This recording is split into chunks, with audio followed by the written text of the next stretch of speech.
یہ اندر سے جو ہے مزار ہے اور یہ قبر ہے ان کی حضرت میاں میرا عبداللہ علیہ کی، اور وہ چھوٹا سا بچہ ہے وہ قبر کے سامنے جو ہے وہ تھوڑا سا جھکا ہے ان کے پیروں میں، اور یہ نہیں کرنا چاہیے لیکن ہمیں پتہ نہیں کب عقل آئے گی۔ کام بہت پیارا ہے، عورتوں کا منع ہے مسجد میں جانا۔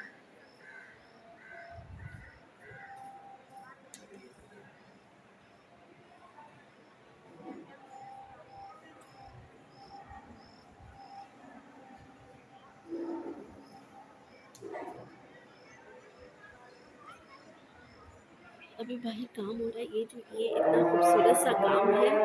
اس کی رینوویشن ہوئی ہے۔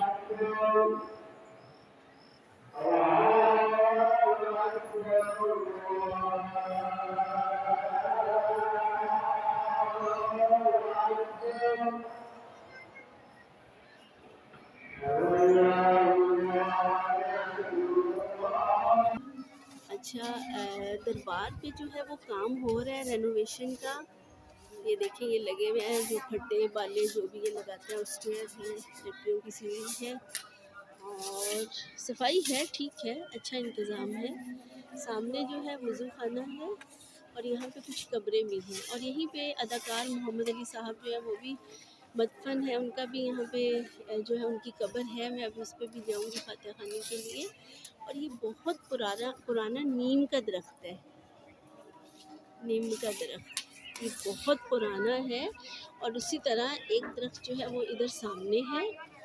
یہ بھی بہت پرانا درخت لگا ہوا ہے، اور اس طرح نیم کا درخت ہے، اور سامنے جو ہے وہ بورڈ کا درخت ہے۔ ایک انٹری یہاں تھی، یہ انٹری جو ہے یہ بند کی ہوئی ہے، ابھی آج کل کھلی نہیں ہے۔ یہ بھی بہت پرانا درخت ہے، بہت پرانا درخت ہے، اور 300-400 سال پرانا، اور یہاں پہ کچھ تعمیر ہو رہا ہے، ہم کسی سے پوچھ لیتے ہیں کہ یہ کیا بن رہا ہے۔ یہ بھی بہت، یہ نیم کے سارے پرانے درخت ہیں۔ یہاں پہ جو ہے یہ ایک مدرسہ تھا اور تھانی ہے، اور یہ اسی طرح سے ہے مدرسہ، یعنی کہ مغلیہ دور ہی کا بنا ہوا، اینٹیں اور ٹائلوں سے آپ کو پہچان ہو سکتی ہے کہ پرانا ہے، اور اب اس کی جو ہے وہ رینوویشن ہو رہی ہے۔ آپ دیکھیں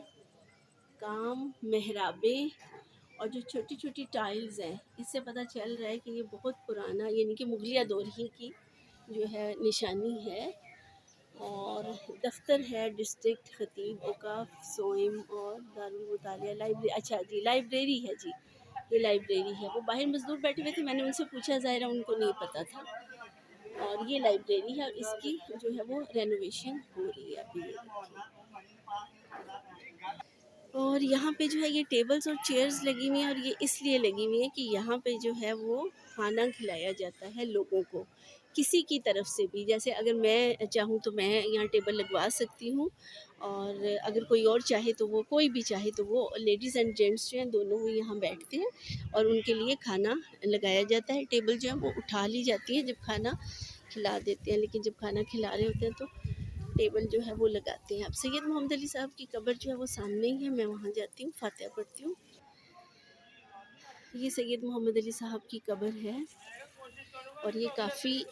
لمبی قبر ہے، مطلب عام جو قبریں ہیں ان سے لمبی ہے۔ محمد علی صاحب جو ہیں وہ قد کے لمبے بھی تھے۔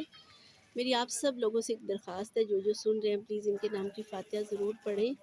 آپ جہاں بھی دیکھ رہے ہیں اور جہاں بھی رہتے ہیں، پلیز محمد علی صاحب کے لیے ضرور آپ فاتحہ شریف پڑھیں، سورہ فاتحہ، اور 3 بار کل پڑھیں، اور ان کو بخش دیں، کیونکہ ان کی اولاد نہیں تھی، لیکن انہوں نے چلیں فلموں میں کام کیا، جو بھی کیا وہ ان کا اور اللہ کا معاملہ ہے، اس میں ہم کچھ کہہ نہیں سکتے، لیکن انسان بہت اچھے تھے، اور سب سے بڑھ کر کے یہ بے اولاد تھے۔ تو مجھے اس لیے یہ چیز ایک دم میرے ذہن میں ہے کہ میں سب سے ریکویسٹ کروں کہ ہم سب ان کی اولاد ہی کی طرح تو ہیں، تو آپ سب ان کے لیے پلیز دعائیں مغفرت بھی کر دیں، اور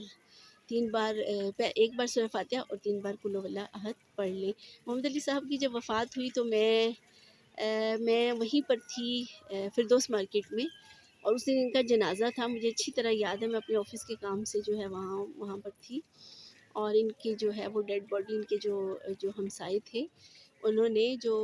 فردوس مارکیٹ کا جو چھوٹا سا قبرستان مین روڈ پہ ہے، کرشی والے روڈ پہ، تو انہوں نے دفن نہیں ہونے دیا ان کو وہاں پہ، مجھے نہیں پتہ کیا وجہ تھی، اور مجھے اچھی طرح یہ بات یاد ہے کہ پھر کافی اس بات پہ جو ہے وہ ہوا، پھر ویٹ وغیرہ ہوا اور پھر ان کو آخرکار یہاں میاں میر صاحب کے قبرستان میں دفن کیا گیا۔ سامنے جو ہے میاں میر کا دربار ہے اور یہ محمد علی صاحب ہیں۔ اللہ کو شاید کوئی ادا ان کی پسند آ گئی ہو، یقیناً ہر ایک کی کوئی نہ کوئی ادا اللہ کو پسند آ ہی جاتی ہے، اور اللہ کرے کہ ہماری بھی کوئی بات اللہ کو پسند آ جائے، اللہ ان کی مغفرت کرے اور ہم سب کی بھی مغفرت کرے، آمین۔ اس کے ساتھ ہی میں آج کے ولاگ سے اجازت چاہتی ہوں، اپنا بہت سا خیال رکھیے گا پلیز، اور مجھے اپنی دعاؤں میں یاد رکھیے گا۔ نیکسٹ ولاگ کے ساتھ پھر آپ کی خدمت میں حاضر ہوں گی۔ اللہ حافظ۔